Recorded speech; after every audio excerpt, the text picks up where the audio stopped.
ओम नमो भगवते वासुदेवाय। ओम नमो भगवते वासुदेवाय। ओम नमो भगवते वासुदेवाय। गुरु ब्रह्मा गुरु विष्णु गुरुदेव महेश्वर गुरुदेव साक्षात् परम ब्रह्म तस्मै श्री गुरुवे नमः। अज्ञानन्तिमिरान्धस्य ज्ञानाञ्जनशलाकया चक्षुरुन्मीलितं येन तस्मै श्रीगुरुवे नमः। नारायणं नमस्कृतं नरं चैव नरोत्तमं देवीं सरस्वतीं व्यासं ततो जयोमुदीरयेत्। नारायणे नमस्करि नमि नरोत्तमे भक्तिभरे वन्दे नरे नमि विश्वरमे। सरस्वती देवी पाय জানাই প্রণতি নমে কৃষ্ণ দ্বৈপায়ন বেদব্যাসী পতি। সর্বজনে বন্দে যায় করি উচ্চারণ নমিলাভ হৈমসুদে বিঘ্ন বিনাশন।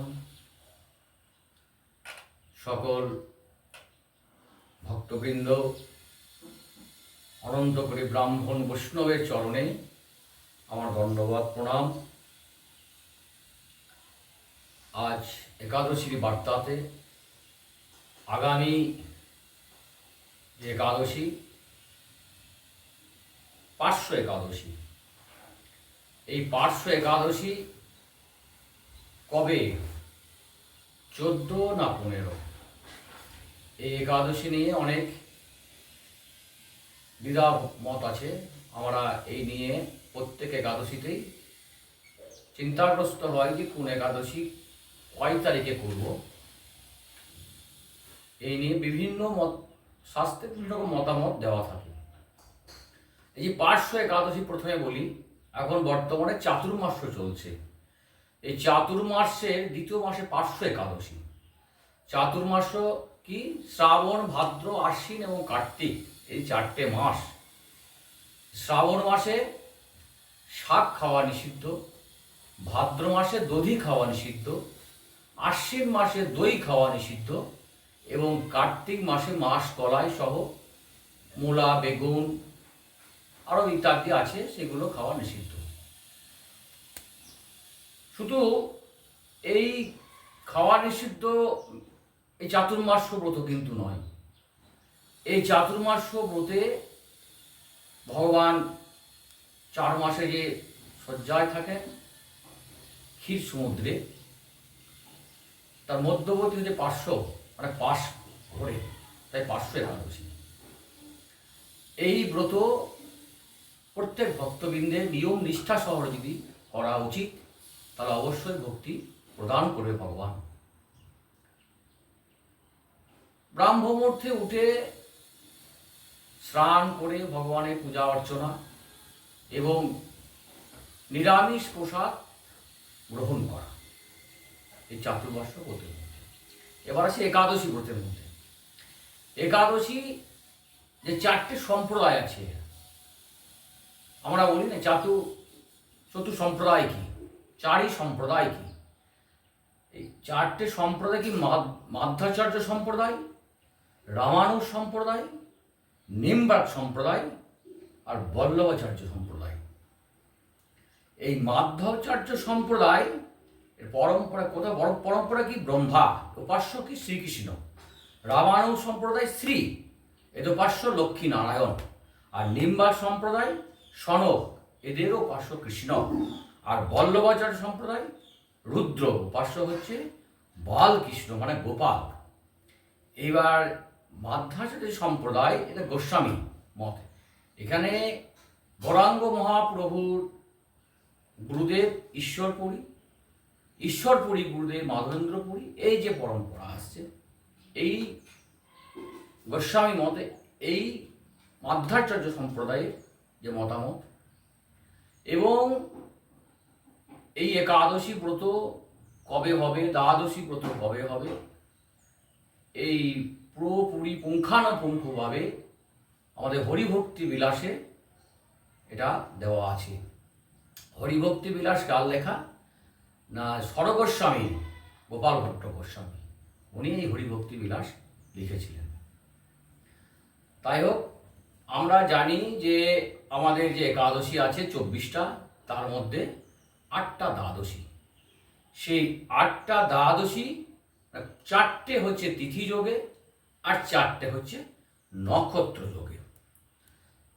এই 8টা দ্বাদশী কি? উন্মিলিনী, ব্যঞ্জলি, ত্রিস্পর্শা, পক্ষবর্ধিনী, জয়া, বিজয়া, জয়ন্তী এবং পাপ নাশিনী। এই হচ্ছে 8টা দ্বাদশী। তো প্রথম হচ্ছে উন্মিলিনী, ব্যঞ্জলি, ত্রিস্পর্শা, পক্ষবর্ধিনী। এই 4টে হচ্ছে তিথি যোগে, তিথি যদি বর্ধিত হয়। আর বাকি যে 4টে হচ্ছে জয়া, বিজয়া, জয়ন্তী, পাপ নাশিনী। নক্ষত্র যদি যোগ থাকে, সেই নক্ষত্র যোগে তখন হবে এই মহা দ্বাদশী। আগামী যে দ্বাদশী আসছে, আগামী যে একাদশী 14 তারিখ, কিন্তু 15ই সেপ্টেম্বর রবিবার হচ্ছে দ্বাদশী, মহা দ্বাদশী। কি মহা দ্বাদশী? না বিজয়া মহা দ্বাদশী। এই বিজয়া মহা দ্বাদশী ব্রত পালন করতে হবে। এই বিজয়া মহা দ্বাদশী ব্রত পালন করতে হবে। কেন করতে হবে? না এইখানে যে নক্ষত্র যোগ হয়েছে, এই শ্রবণা নক্ষত্র, এই জন্যে এইটাকে শ্রবণা দ্বাদশীও বলা হয়।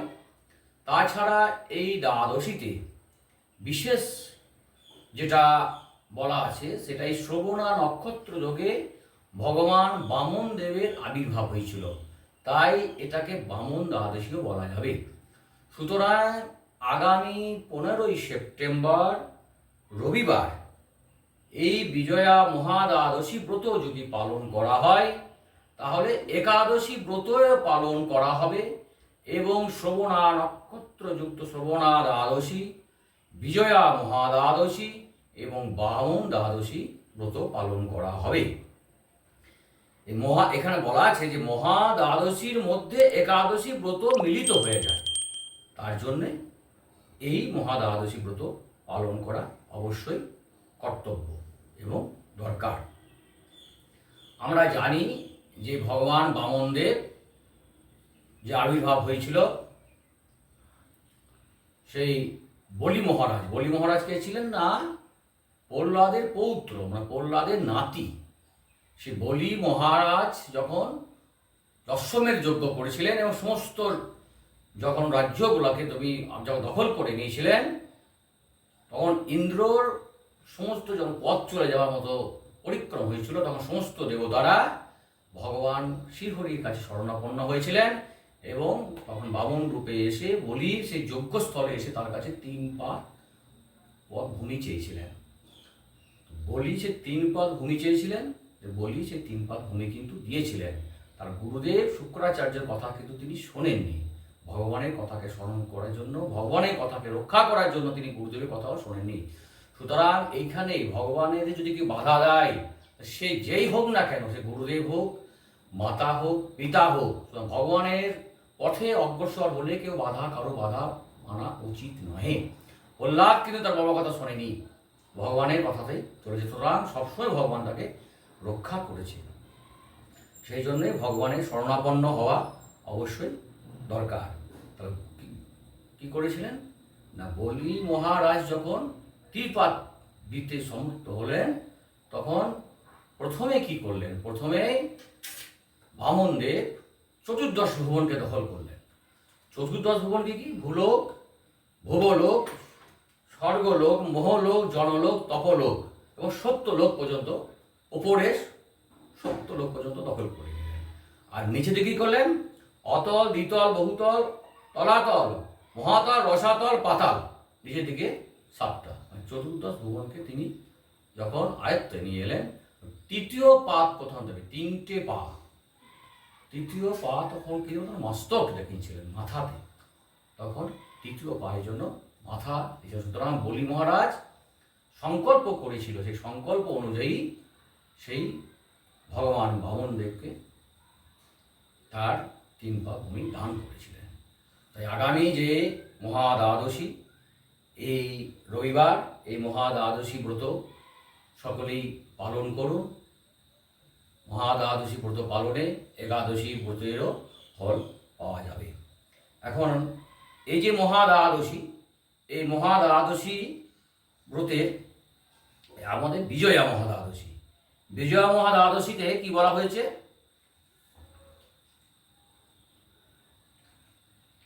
জয়া জয়ন্তী বিজয়া পাবনাশিনী একাদশী পুণ্যবসু শ্রবণা রোহিণী ও পুষ্যা নক্ষত্র যোগে আদিত্যদয় হইতে আরম্ভ করিয়া ষষ্ঠী দণ্ড দিন মানে অধিক সম বা ন্যূন হইলে দ্বাদশীতে ব্রত করিতে হইবে।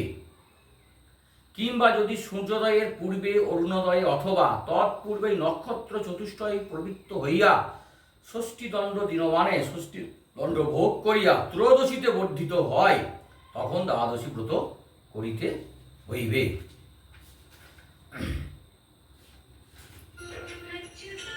তাহলে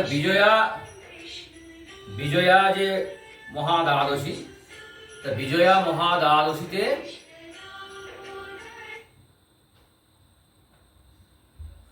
বিজয়া মহাদ্বাদশীতে কোন দেবতাকে আমাদের পূজা করতে হবে, কিভাবে পূজা করতে হবে? বাসুদেবায় নম, শ্রীধরায় নম, কৃষ্ণায় নম, শ্রীপতয়ে নম, ষষ্ঠধারিণে নম, ব্যাপকায় নম, গিরিশায় নম, তৈলোক্য জনায় নম, সর্বাধিপতে নম, সর্বাত্মনে নম, এই শঙ্খচক্র গদা পদ্মধারী প্রদত্ত এই অর্ঘ্য গ্রহণ করুন এবং প্রার্থনা করতে হবে।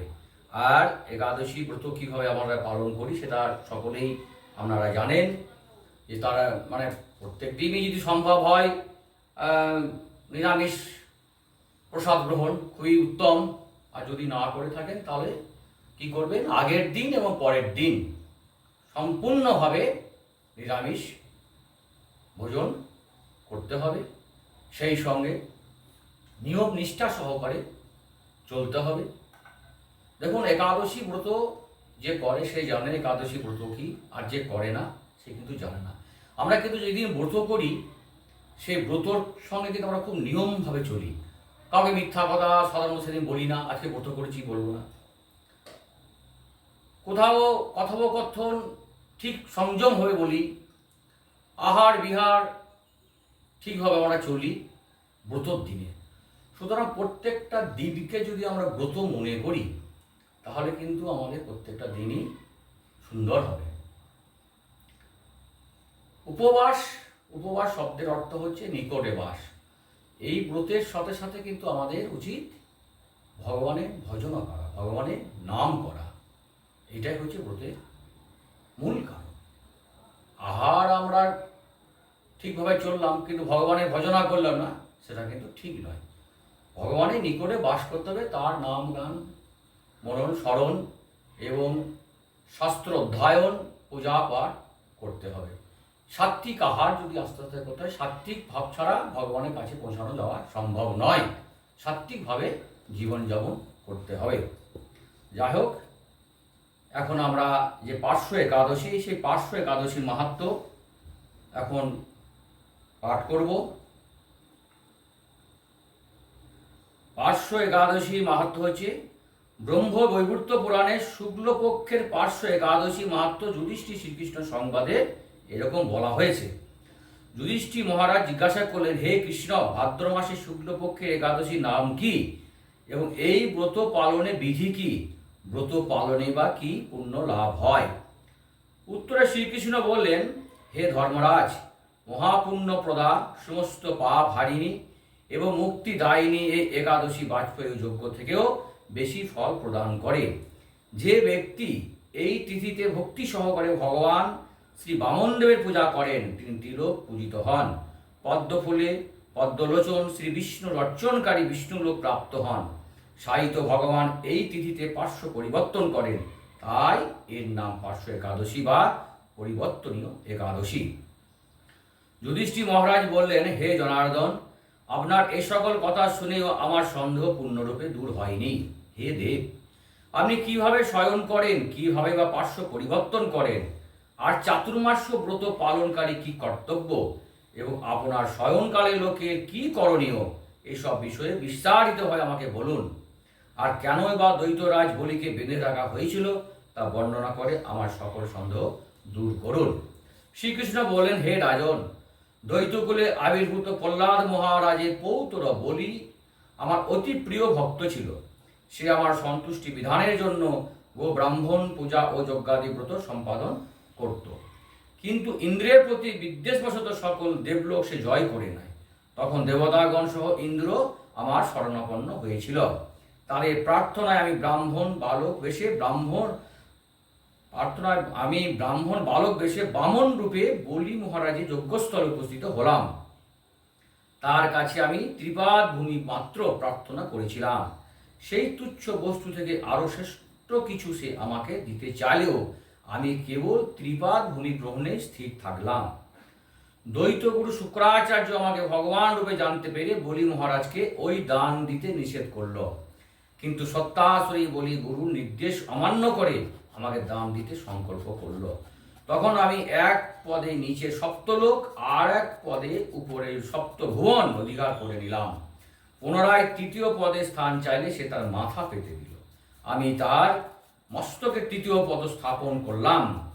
তার উচ্চারণে সন্তুষ্ট হয়ে আমি সর্বদা তার কাছে বাস করার প্রতিশ্রুতি দিলাম। ভাদ্র শুক্ল পক্ষিয়া একাদশীতে ভগবান শ্রী বামন দেবের এক মূর্তি বলি মহারাজের আশ্রমে স্থাপিত হয়। দ্বিতীয় মূর্তি ক্ষীরসাগরে অনন্ত দেবের কোলে শয়ন একাদশী থেকে উত্থান একাদশী পর্যন্ত 4 মাস শয়ন অবস্থায় থাকেন। এই 4 মাস যে ব্যক্তি নির্দিষ্ট নিয়ম ব্রত বা জপ তপ ব্যতীত দিন যাপন করে সে মহামূর্খ, জীবিত থাকলেও তাকে মৃত বলে জানতে হবে। শ্রাবণ মাসে শাক, ভাদ্র মাসে দই, আশ্বিনে দুধ, কার্তিক মাসে মাস কলাই বর্জন করে এই 4 মাস শ্রীকৃষ্ণের আরাধনা করতে হয়। প্রতিটি একাদশী ব্রত যথাযথ পালন করতে হয়। সাহিত্য ভগবান পার্শ্ব পরিবর্তন করেন বলে এই একাদশী মহাপুণ্য সকল অভিষ্ট প্রদাতা। এই একাদশী ব্রত পালনে 1 সহস্র অশ্বমেধ যজ্ঞের ফল লাভ করা যায়। পারণ 16 সেপ্টেম্বর সোমবার সকাল 5টা 26 থেকে 9টা 30-এর মধ্যে নির্দিষ্ট সময়ের মধ্যে পালন করতে হবে। পঞ্চরবি শস্যের 1 শস্যকে নিয়ে ভগবানকে নিবেদন করে এবং আমাদের জগন্নাথ দেবের যে মহাপ্রসাদ আছে সেই মহাপ্রসাদকে নিয়ে অজ্ঞানং তিমিরং কেশবতে নান কেশব প্রসিদ্ধ সমুখনাথ জ্ঞান দৃষ্টি প্রদভাব, এই বলে ভগবানকে স্মরণ করে সেই ব্রতের পালন ভঙ্গ করতে হবে। এটাই হচ্ছে একাদশী ব্রতের নিয়ম। আপনারা সকলেই যেন একাদশী ব্রত এবং মহাদ্বাদশী ব্রত আপনারা পালন করুন। ভগবানের নাম জপ করুন, ঈশ্বরের আরাধনা করুন, ভগবত ধামে ফিরে চলুন। হরে কৃষ্ণ কৃষ্ণ কৃষ্ণ হরে হরে, হরে রাম রাম রাম হরে হরে। হরে কৃষ্ণ কৃষ্ণ কৃষ্ণ হরে হরে, হরে রাম রাম রাম হরে হরে। হরে কৃষ্ণ কৃষ্ণ কৃষ্ণ হরে হরে, হরে রাম রাম রাম হরে হরে। एकादशी महारानी की जय, एकादशी महारानी की जय, एकादशी महारानी की जय। बाउंदे भगवान की जय, बाउंदे भगवान की जय, बाउंदे भगवान की जय। हरिदाय गौर हरि गौर हरि।